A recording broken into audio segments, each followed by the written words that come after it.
Alrighty, and so I'm just going to give a quick intro, a little biography, and then we'll jump right in. Just want to remind everyone this is the Neptune Triton System Seminar Series, and we have monthly seminars, the second Tuesdays at 11 a.m. Eastern Time. And sort of the layout of this hour, or 57 minutes, is going to be a roughly 30-minute presentation. And then a good chunk of time, maybe something like 20 to 25 minutes of discussion.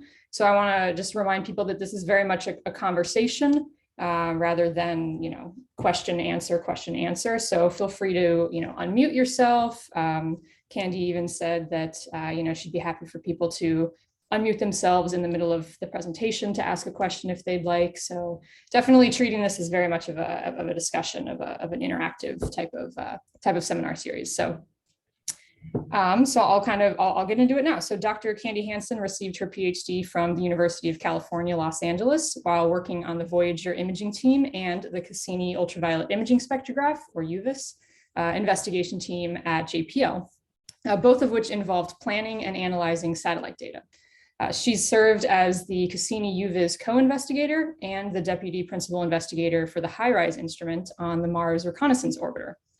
During the Cassini mission, Dr. Hansen conducted significant work on studying the plumes of Enceladus.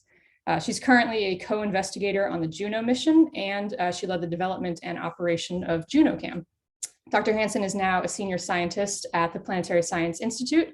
Her PhD work focused on Triton's nitrogen frost and atmosphere based on data acquired by Voyager, and she has revisited these data sets to explore Triton as an ocean world, on which she recently published a paper and will be discussing today. So thank you so much for joining us, and you've got the slides already, so take it away. Okay, thank you, Jody. So this paper grew out of, first of all, a white paper for the decadal survey. And my co-authors are listed below. It's kind of a review of what we know about Triton, but it's also looking forward to what do we want to learn. And so it's going to kind of sound like, a mission proposal. But there's going to be, I'm going to make a lot of assertions. And I want you to know that just if you go get this paper, which is open access, there's lots and lots of references to the original research. So with that bit of an intro,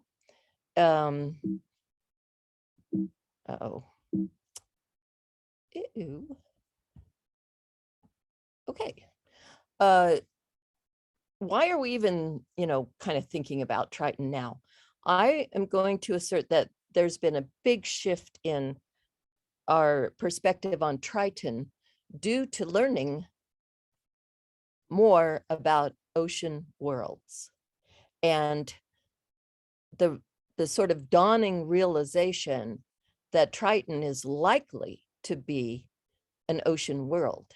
And it's an ocean world out, at the edge of the Kuiper Belt. So it's very important in its setting as well. And so it's a look back at old data, but it's with the new perspective of, is Triton an ocean world, and what can it tell us, and what can it tell us about the furthest potential extent of life in our solar system?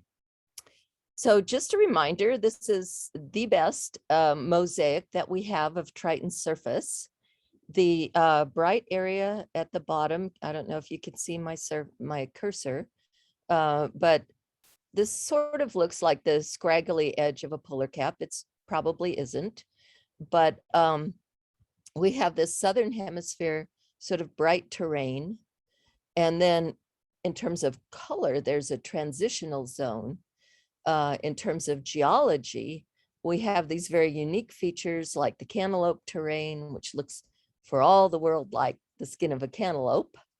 We've got walled plains suggestive of cryovolcanism, smooth plains, a lot of resurfacing, a very young surface, in other words, features like the goutte that we see nowhere else in the solar system. I will I want to make sure you guys know these are dark streaks are on the surface. There are two plumes visible in this image, the west plume and the east plume.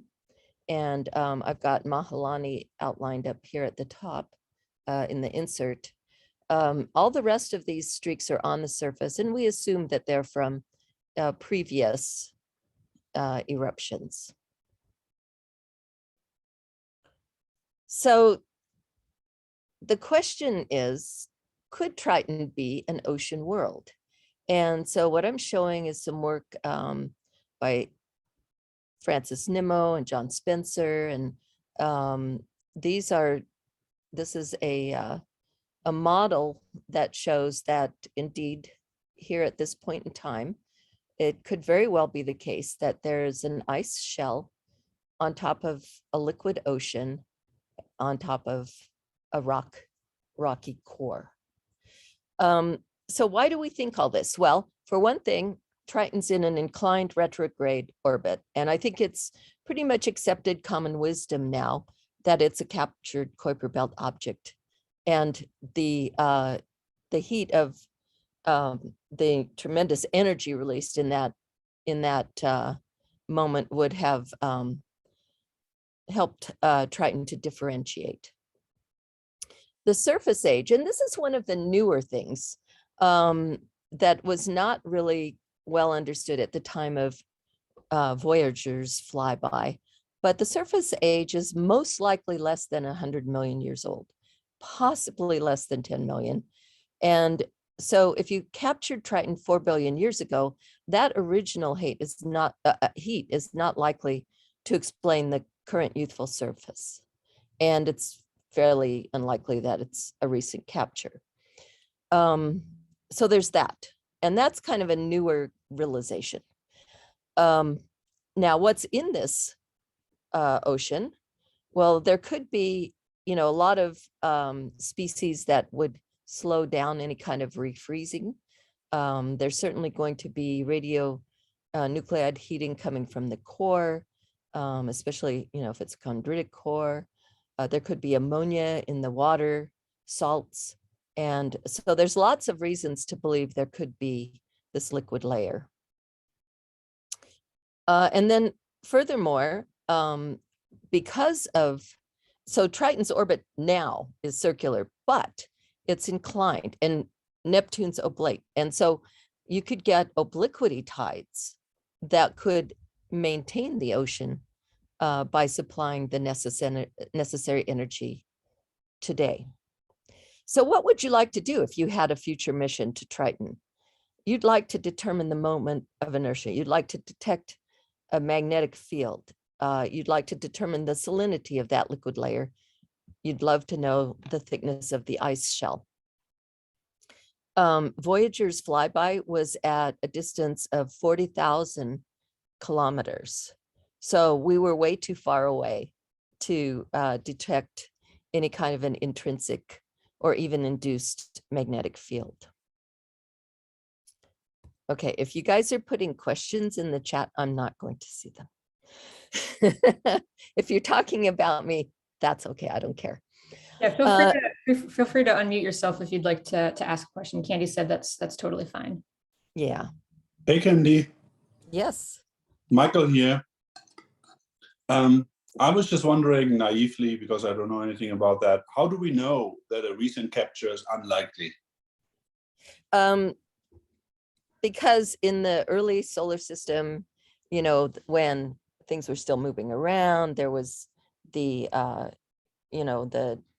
Nice model of planets changing places and just the disruption of the whole Kuiper belt. It was much more likely that there would have been a close pass in those days, as opposed to now, where things are more settled in, and Okay. the dynamics have just kind of settled into a more stable kind of situation. Yeah, okay. So it's just a localization probability with gravity capture and so on. Okay. Right.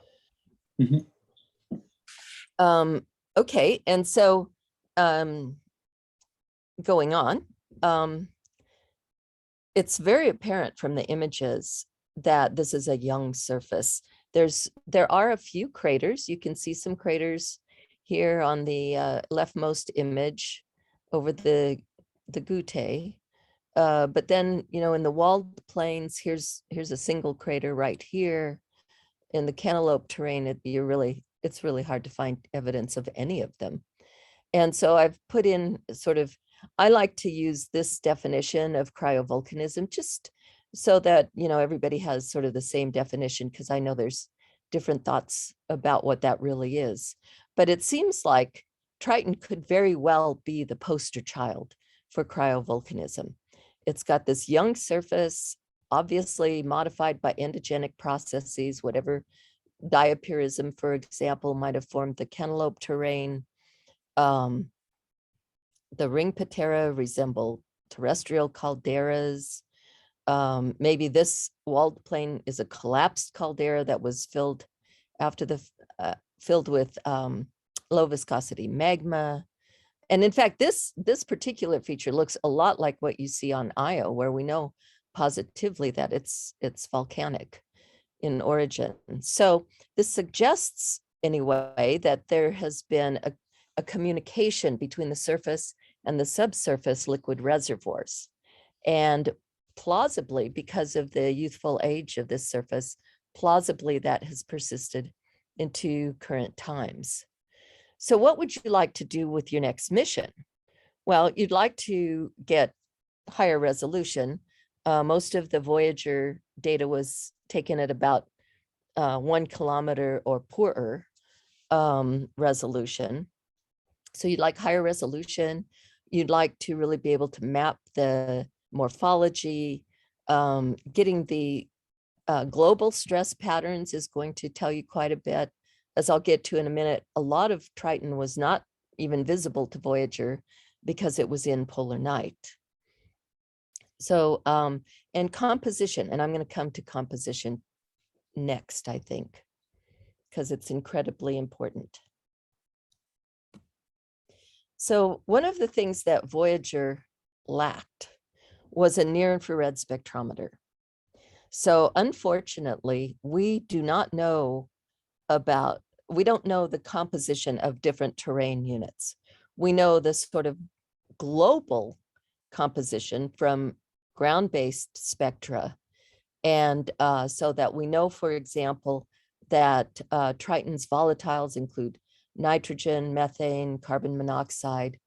At the temperatures of Triton, around 38 degrees Kelvin, water and CO2 are going to be the bedrock. They're going to be as hard as rock, literally. So you've got nitrogen, methane, and CO moving around, with water and carbon dioxide being completely solid. But you don't know what's what on the surface. There's some longitudinal distribution that you can get of these volatiles, just because as Triton rotates, you can get from the Earth, you can get the longitudinal swaths. But that's one of our huge knowledge gaps of what's going on at Triton, is not knowing the composition of the different terrains. And of course, knowing that composition would help tremendously to understand any kind of cryovolcanism. And that would help a lot in figuring out that interplay of the heat transfer, the tectonics, the cryovolcanism, and also, for that matter, surface and atmosphere interaction. So on the right-hand side, just to bring this point home, the Terminator in 1989, when Voyager flew by, was at about 45 degrees north. So that means everything poleward, north poleward of 45 degrees. And just so we're all clear, I'm using the right-hand rule for the definition of north and south. That was all in darkness. So in a way, we call that terra incognita. Voyager, because it was a flyby, got really good resolution on only this portion of the surface. Triton has about a 6-day period. And so we mapped these other parts of Triton's globe, but not at terrifically great resolution. So you'd like to know the surface composition, you'd like to know where the frost deposits are, and you'd like to know that at a resolution at least as good as 5 to 10 kilometers. In my wonderful future mission that can do everything I want. Mark has his hand raised. Yeah, Mark, go ahead. Yes, would it be possible for the James Webb Space Telescope and its IR spectral capability to provide any useful information on the composition? Well, it will help, but it's still, it's not going to get 5 to 10 kilometers. Right. Yeah, that would help. I mean, for example, if we knew what the composition of this bright southern hemisphere terrain was, that would be really interesting. Yes. And be able to differentiate it from what's near the equator. And then is there a nitrogen polar cap forming in the north? That would be very interesting. So just, being able to do, say, those 3 segments would be good. But it doesn't tell you, I don't think it would tell you enough about the nature of the terrains to do the, sort of cryovolcanism, answer those kinds of questions. But it would certainly be good for seasonal distribution of frost. Thanks. And I hope someone has proposed that, actually. That's what I'm hoping. Yeah. We are planning to do that, Candy. Don't you worry. Okay. That's our ability.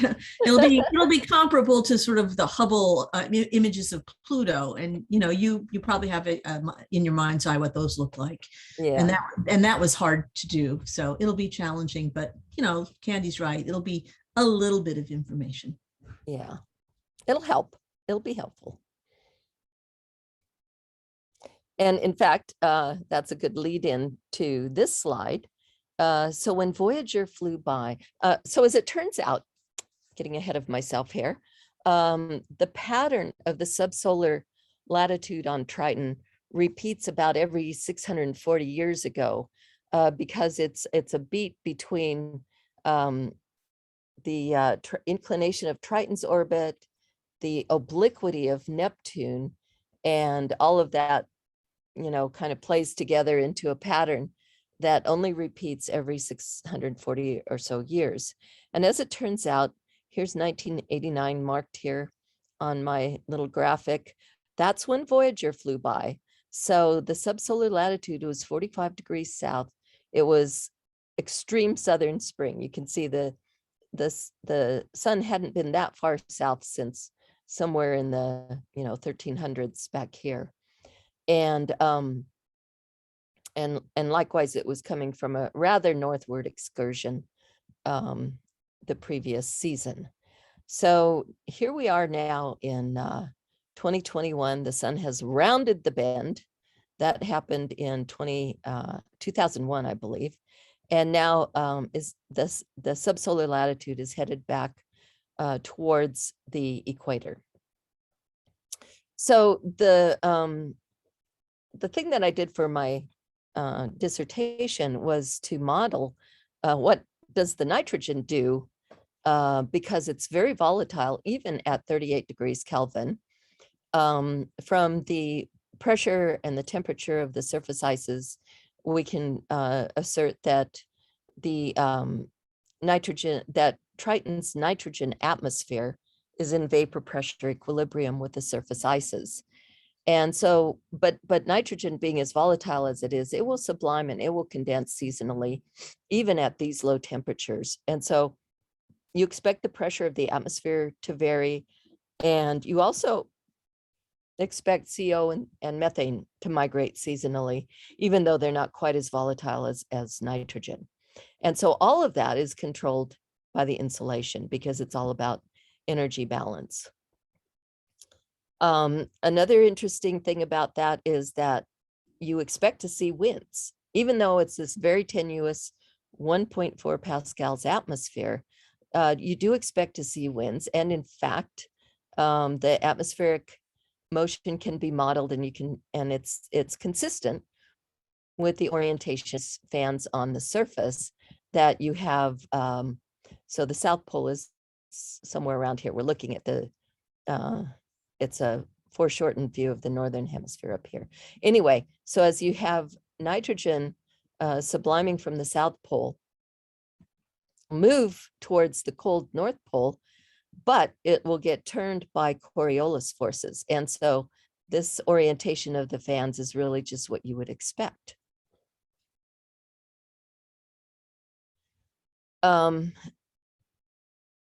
And in fact, you also have motion at higher altitudes, consistent with this sort of picture of what the atmospheric dynamics are. But that brings me to Triton's plumes.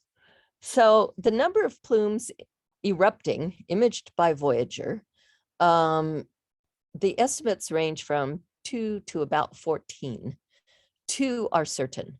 There are 2 for which we have stereo data that shows they are elevated above the surface. And so this is Mahalanni plume over here on the right. And the easiest one to see is the one at the bottom. You can see the stem of the plume coming up. And then at about 8 kilometers, the wind blows it off in this direction. And in fact, it's the plume material is casting a shadow on the surface below. You can see it a little bit less distinctly here. And this one is a little more challenging yet. But that tells us positively that it's erupting above the surface. And we have that same data for the other plume. Now, we typically say 4 because there were 3 of them that were sort of associated together, and one of the ones we know was active was sort of blocking the other 2. So we're fairly confident that it was 4 active plumes. So 2 certain, pretty confident there were 4. The others are more sort of circumstantial evidence. So if you take 4 active plumes and you have 120 fans mapped on the surface, you can derive a lifetime of somewhere on the order of 3 years if you believe that the fans are not likely to survive the seasonal volatile transport of stuff, moving dust around and whatever. Also, these fans are only seen in the Southern Hemisphere. So that led to 2 potential hypotheses for what drives these plumes. And there's a third one that Jason Hofgartner has developed, but I'm not going to try to describe it here today. But the 2 basic categories are solar driven, which would be something like what we see every spring on Mars, or endogenic like Enceladus. The solar driven model was the accepted model for a very long time. And the idea was that you've got this deposit of nitrogen ice, and that you have, when the sun rises, it penetrates the ice and you get sublimation below the surface. It doesn't take very much to pressurize sublimated nitrogen gas. And then, you could imagine it would break through a weak spot in the ice. And that is very much the model of Mars. And the Mars model was based on the Triton model. However, now we know about Enceladus. We did not know about Enceladus at the time that Voyager flew by. We did not know that you could have a localized eruption. And so the other possibility, and this was an endogenic source, was contemplated in the Voyager years, but not really pursued. But now that we know about Enceladus, we're back to thinking about that as an alternative model, which would be more like a cryovolcanic situation.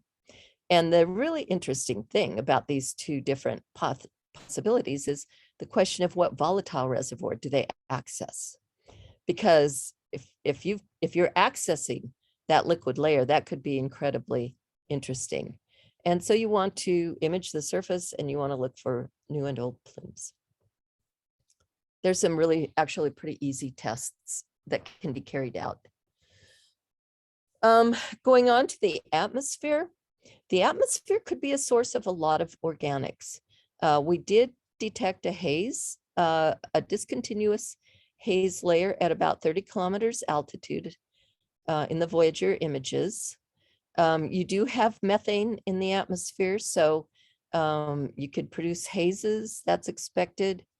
The Earth-based spectra have identified ethane and HCN, and this could seed production of hydrocarbon ice particles, which would eventually precipitate onto the surface. So that's quite interesting. And so we'd really like to learn more about that whole sort of photochemistry, and also very interestingly, the thermal structure of Triton's atmosphere is quite different than Pluto, even though Pluto also has a nitrogen atmosphere at in vapor pressure equilibrium with surface ices. It's got a rather different thermal structure. So that's a bit of a puzzle. So the science objective for my mystical future mission is to measure the atmospheric pressure and the temperature. That's going to tell us a little bit about climate change and volatile transport. We'd like to sample the upper atmosphere composition, image the haze so that we can get a better handle on the aerosol properties and things like that. Another interesting thing about Triton is that it has this very unique ionosphere. And it's really not well understood. It's got a well-defined peak at 350 kilometers altitude. And we also don't know, is Triton the source of the heavy ions in Neptune's magnetosphere? So there's a lot of things we don't understand about this. The picture on the right shows, if you've got Neptune and its big dynamo, which is also offset, oddly enough, the magenta circle or ellipse would be the magnetic equator. And then you've got Triton in its orbit, and maybe it has an intrinsic magnetic field, or maybe it's got an induced magnetic field. We don't know. But all these things are just amazing, intriguing possibilities. And so being able to study that and that whole interactive process, and I can say, with Juno at Jupiter, the moons and the interaction with the Jovian magnetosphere is all incredibly interesting. And so we'd like to do that. And not only that, if there is an internal ocean and it's producing an appreciable induced magnetic field, that can be detected. And so, and it's because of this really dynamic situation that's going on in between Neptune and Triton that you can get harmonics at different frequencies and then exploit that to do induction sounding. And you can do it in a single or certainly in multiple, but even in a single flyby of Triton. And then, of course, you get to the really big question, which is, where does Triton fit in the search for life? And this, again, comes back to this sort of new perspective of ocean worlds and ocean worlds harboring life. And so the OPAG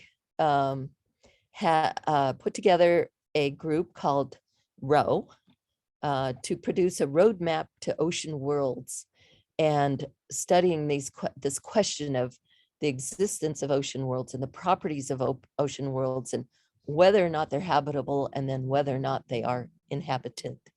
And so this is a slightly modified version of the, I lost my cursor again. There it is. A slightly modified version of a diagram that's in the ROW report. And so at Enceladus, we know for a fact that it's an ocean world. We have done a lot of work characterizing the content of the plumes that Enceladus is ever so helpfully spewing its insides out to where they can be sampled, to where the species, the constituents of the water can be sampled. The next step is assessing habitability, and the Cassini mission got pretty far along in that quest. So really, and not only that, it's accessible. So in terms of getting to the point of searching for life, we're really furthest along with Enceladus. Once the Clipper mission starts returning data from Europa, we will reach that same place as where we're at with Enceladus. We will be able to fill in this gray bar, and it'll be a dark gray rather than a light gray. We're pretty far along with Titan as well. Triton is the mystery. We have circumstantial evidence, good circumstantial evidence that it's an ocean world. And we know something about what that ocean might be, but we have a lot of work to do. The thing is, we need to do this work in order to be able to do this work. That reconnaissance is really critical. And so that's really the first step. The first step is really to confirm Triton's status as an ocean world. We want to do this now so that when we're ready, so that we will be ready in 2 or 3 or 4 decades, whenever that is. And then the diagram on the right is showing the sorts of things that are important in understanding habitability, and also showing where we are with respect to Enceladus, Europa, and Titan, and where we could be if we have another mission to Triton. So, and then of course, that will be the first example of a confirmed ocean world. If we can send that mission, it would, and confirm that it is truly an ocean world, that would be the first one that we knew for certain with origins in the Kuiper Belt, and that really expands the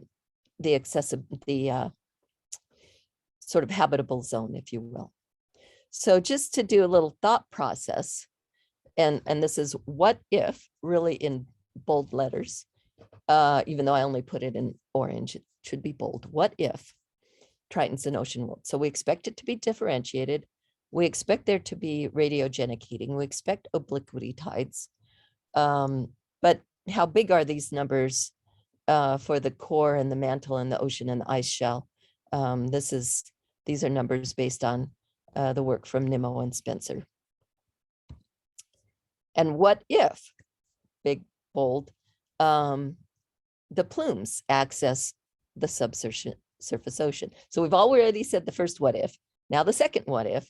What if there are cracks and that fluid can reach up to the top, and then naturally sooner or later the material would go down again? What if, bold, question mark, you could sample Triton's plumes? Okay, it would be a daring mission, I grant you that, flying through an 8-kilometer tall plume, very daring. Are the plumes even still there? Don't know that. But what if we could actually get a sample? Wouldn't that be interesting? So suppose we look for life at Enceladus. What if we find it? What's our next question? Where else does life flourish? What if we don't find it? Maybe Europa is a better choice. So we look for life at Europa. What if we find it? Now we're going to ask, well, is life ubiquitous through our solar system? What if we don't find it? We'll want to keep looking. And at that point, we're going to want to look at Triton. And so at that point, we want to be ready. We want to be able to know that it's an ocean world. We want to know that it's worth sending a big expensive spacecraft bristling with life detection instruments ready to fly through 8-kilometer plumes. We don't want to do that the first mission. That needs to be the follow-up mission from the reconnaissance that we still require. So just to sum up, this is my last slide. These are the questions that are, I think, make Triton worthy of comprehensive investigation. Is it an ocean world? Is Triton's topography shaped by cryovolcanism? Is it the poster child for cryovolcanism? What is the surface composition? What is the seasonal behavior of the volatiles? Are the plumes exogenic or endogenic? Which volatile reservoir are they accessing? What is the structure? What is the chemistry of Triton's atmosphere? The nature of the haze production. Why does it have that intense ionosphere? And where does it fit in the search for life in our solar system? And so I'm not going to propose this mission. I'm too close to retirement, but I'm hoping someone in my audience today will do it. Thanks. All right, awesome. Thank you so much, Candy. That was a wonderful talk. Thank you. We've got one hand raised. John, if you'd like to unmute, go ahead. And anyone else, feel free to raise your hand or unmute, anything like that. Hi, Candy. It's John Cooper. Just to start off with, I'd like to recognize you as the discoverer of the Earth, I believe, from the pale blue dot, the Voyager image. Is that true? Well, yes, that is true. Thank you. I wouldn't call it a discovery. We knew Earth was there. I just had to find it in our image. Well, that was an amazing image. The question I want to ask is, we've talked about Pluto possibly having an ocean and maybe other Kuiper Belt worlds. Might Triton have already had an ocean before it was captured by Neptune, because it had a lot of radiogenic heat in the beginning? Yeah, I mean, so if we were able to establish that Pluto was an ocean world, I think then it would be a slam dunk that Triton very clearly would be as well. But they kind of go a little bit together. The thing is with Triton, you had the big capture event, that big pulse of energy, and that Pluto didn't get. But yeah, turning it the other way around, if Pluto's an ocean world, Triton's got to be.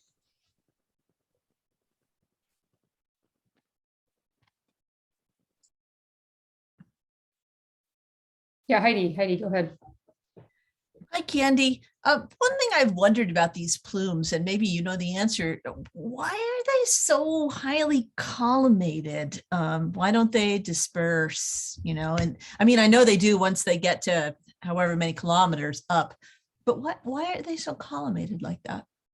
Yeah, it's, I think it's telling us about the venting. The problem is that the Voyager data was only a kilometer or so resolution. So we don't actually know exactly how big that source region is. But yes, it seems like there should be some component of velocity, vertical velocity, propelling that. I know there have been models of just sort of, adiabatic, it's just kind of buoyant. But I think it's far more likely that it's being propelled. And part of the reason I say that is we do have the mass flux numbers.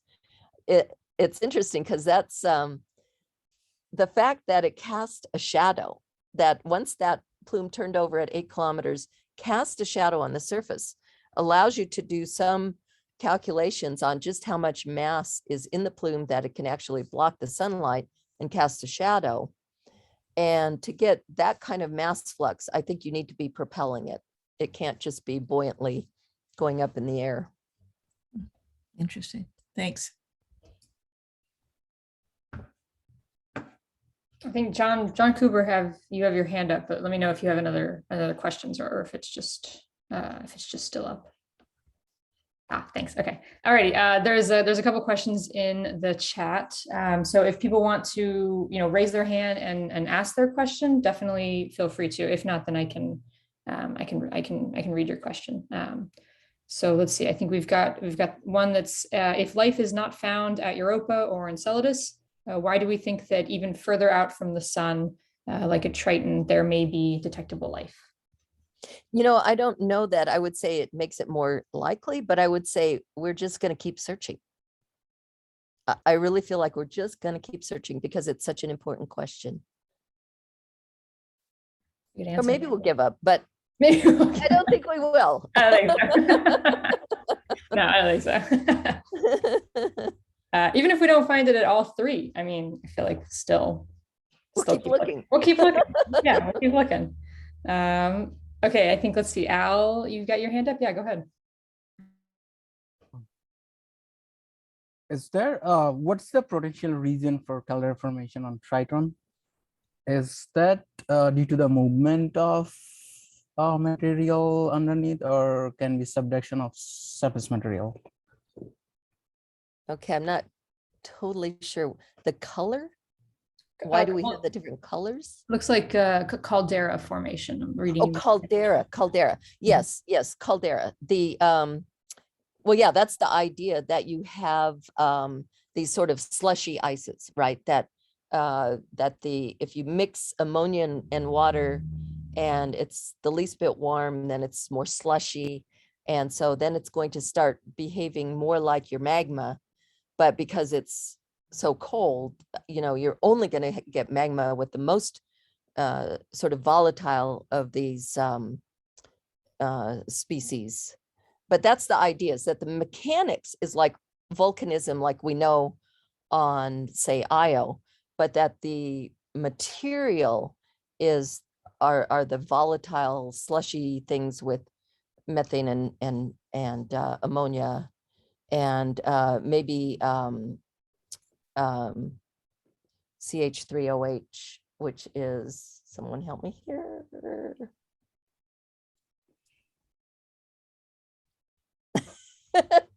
Okay, it'll come to me.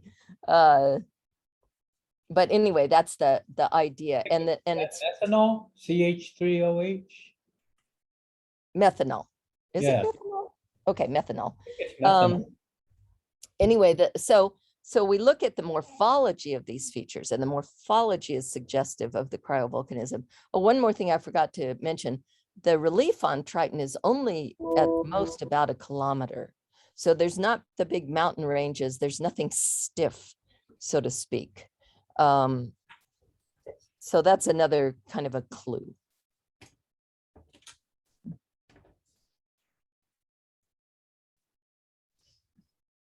All right, we got another one in the chat. This is interesting. Has anyone tried to, and maybe this is a question for the broader community, has anyone tried to adapt Earth archaea to Triton ocean conditions? That's interesting.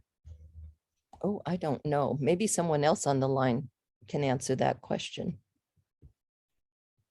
Yeah, feel free to unmute if you do. I'm also curious. That's very cool. Well, since we don't know the conditions in Triton's ocean, I would say the best we can do is try to adapt organisms to low temperatures and high volatile content. So I think you'd have to look at the literature and see what analog environments are available firstly, and then what kind of torture experiments that people have conducted.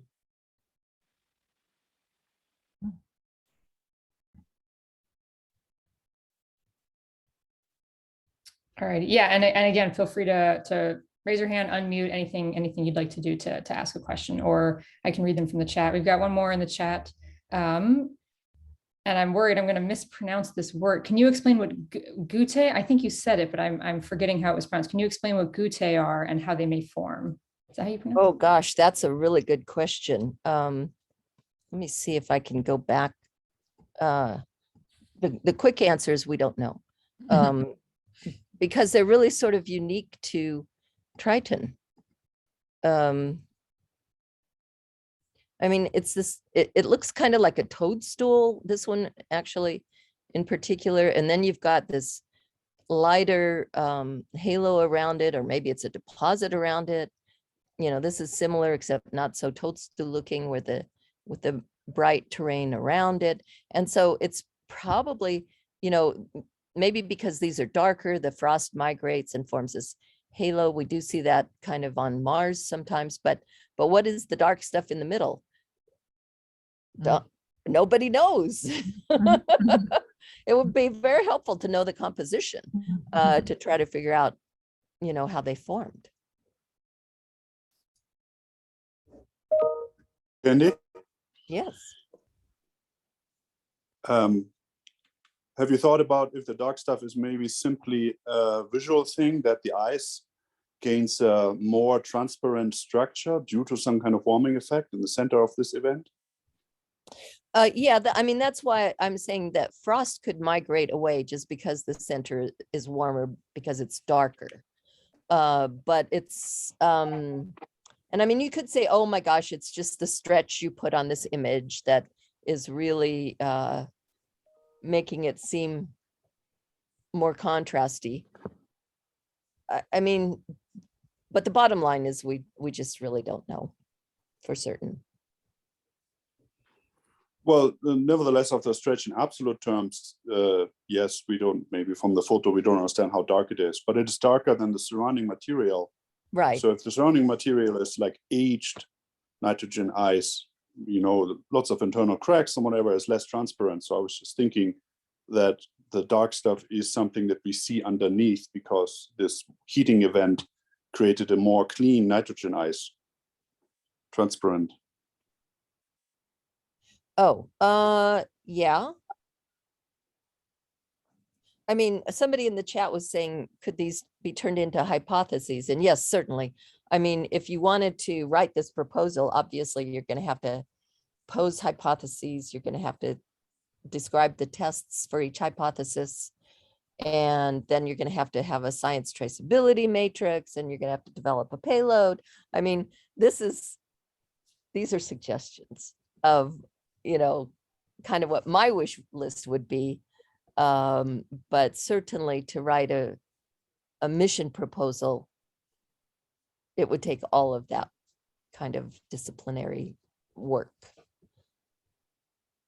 Candy, this Yes. Tillman, is there any idea if there's an elevation difference between the dark and the bright terrain in this Goutai? Well, if there is, it's less than 1 kilometer. And in fact, I think it's probably not, because you can see the relief on the little craters in that image. And that relief amounts to about 1 kilometer. So it's a bit less than that. I could maybe imagine that I see a bit of a shadow along the edge here, but that would be, I don't know. I don't know if I would even believe myself if I said that.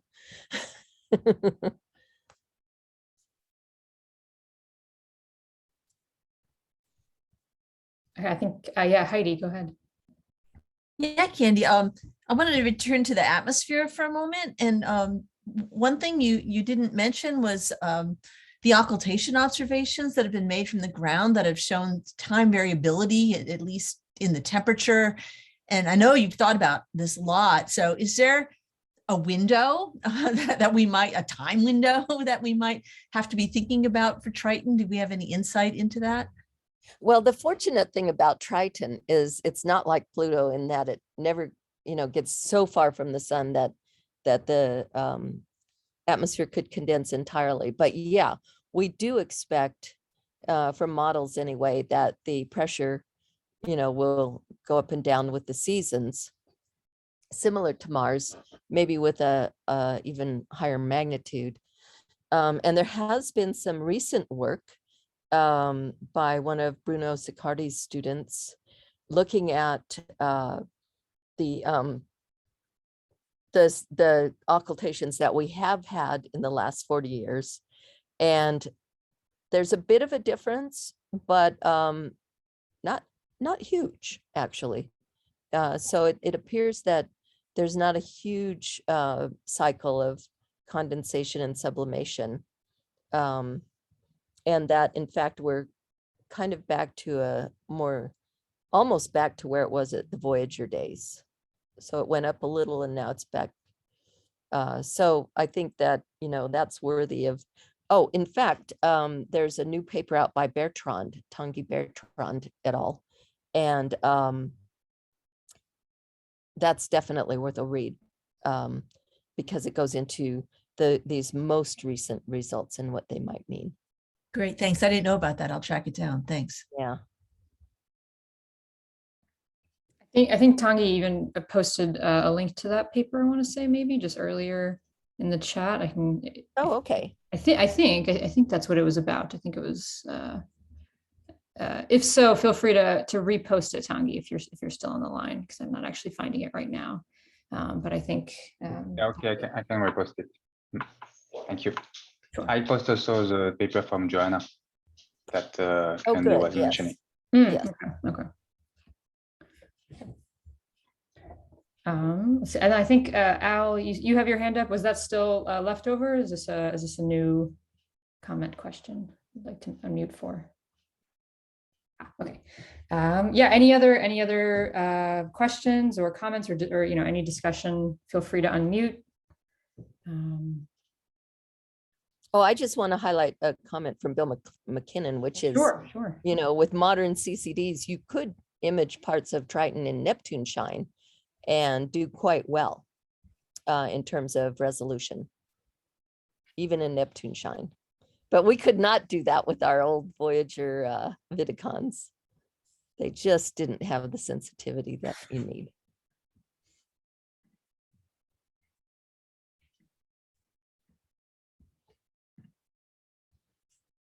Okay, well, yeah, if there are no other questions, then we can kind of move into the very last part of the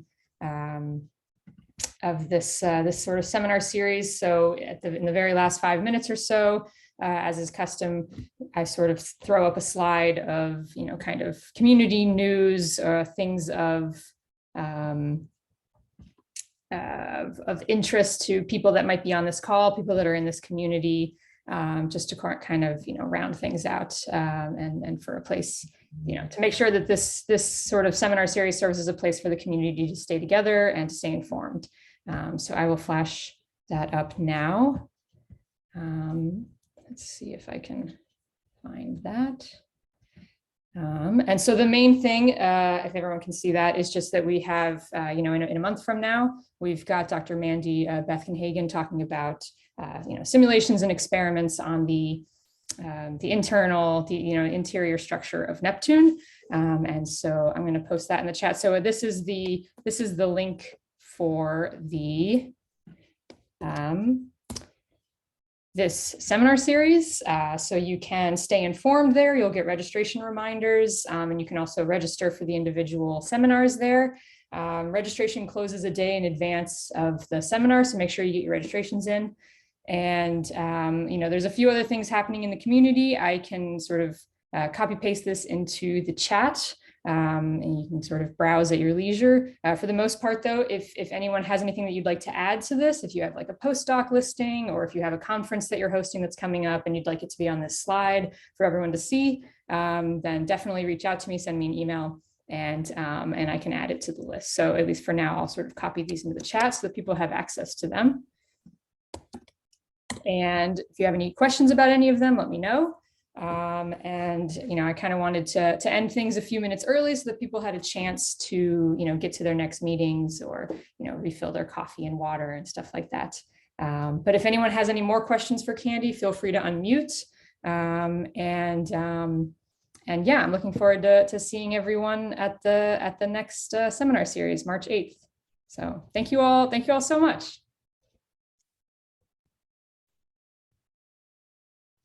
Thanks a lot.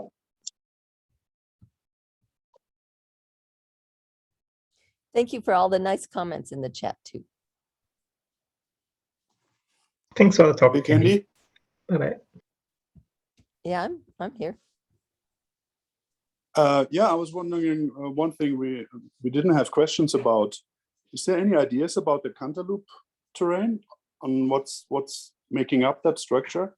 Yeah, it's the best hypothesis is diapirism, and that would, understanding how salty that composition is or not would be helpful in that regard. And I do want to say, if people want to go into any more depth on any of this, the paper that I referred to, or that this whole talk was based on, has a lot of the references. So direct everyone there. And it's open access. All right. Yes, Jay.